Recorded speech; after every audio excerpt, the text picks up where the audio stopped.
What happens when entire cities are abandoned overnight? Not by war or famine, but by invisible, lethal radiation. In today's Infoverse Compass, we explore the chilling aftermath of the world's worst nuclear disasters. From Chernobyl's empty classrooms to Japan's forbidden zones and forgotten Cold War sites, we're venturing into places frozen in time, and still too dangerous to return to. In April 1986, reactor number 4 of the Chernobyl nuclear power plant exploded, releasing radioactive material across Europe.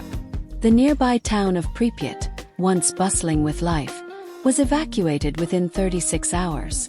Today, schools, amusement parks, and homes remain eerily intact.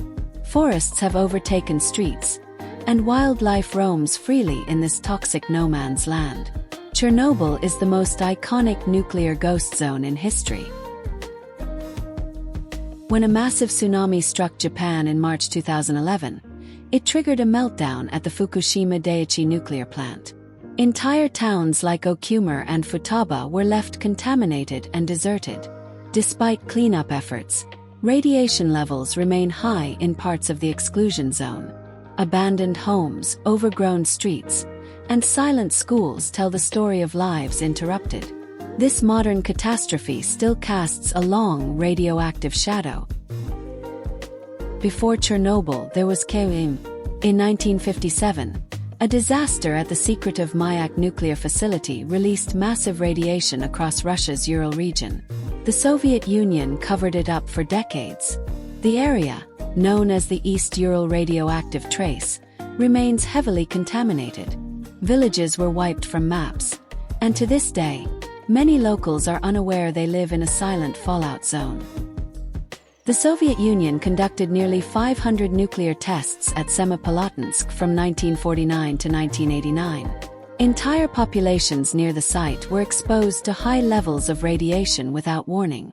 Today, this vast steppe is scarred by blast craters and decaying bunkers. The site has been dubbed the Polygon, one of the most toxic regions on Earth.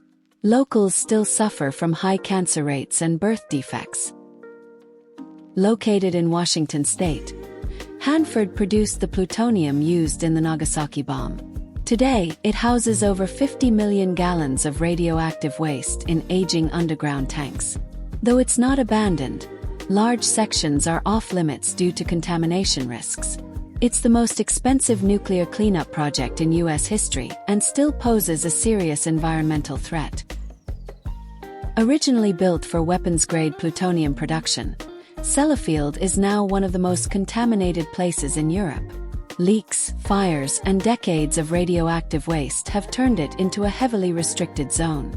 Parts of the facility remain off-limits, and the decommissioning process is expected to take over 100 years.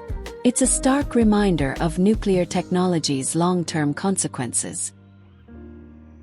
Originally built for weapons-grade plutonium production, Sellafield is now one of the most contaminated places in Europe. Leaks, fires, and decades of radioactive waste have turned it into a heavily restricted zone. Parts of the facility remain off-limits, and the decommissioning process is expected to take over 100 years. It's a stark reminder of nuclear technology's long-term consequences. Nuclear disasters leave more than scorched earth. They leave memories, trauma, and ghost cities frozen in radioactive time. These places, though abandoned, speak volumes about human ambition and error. As we continue to explore their stories, we confront both our past and the fragile line between innovation and catastrophe. Subscribe to Infoverse Compass for more journeys into the chilling, the forbidden, and the forgotten corners of our world.